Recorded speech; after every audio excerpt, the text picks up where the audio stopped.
یو سړی شاعر د عاشق ده، دغه عاشق د غرڅو ته ورغلی د هوسیګانو ته، نو هغې ته وایي یا ظبیات القاع، ای غرڅو هوسیګانو د دشتې او د غرو، لیلا من کنم لیلا من بشر، دا لیلا چې د ما معشوقه ده دې تاسې له جنس نه ده او که بشر ده. د هوسۍ سترګې څنګه وي؟ ګردې وي. نو دا بیا مزاجونه دي فرق کوي، خو اصل کې حسن کې دا ده. علما وایي یوسف علیه السلام ته الله ډېر حسن ورکړی و که رسول الله ته،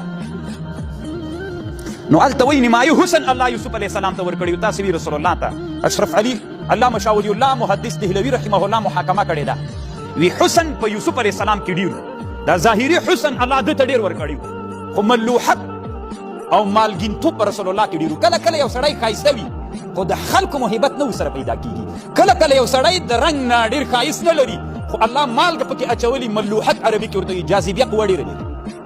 حسن پر یوسف علیه السلام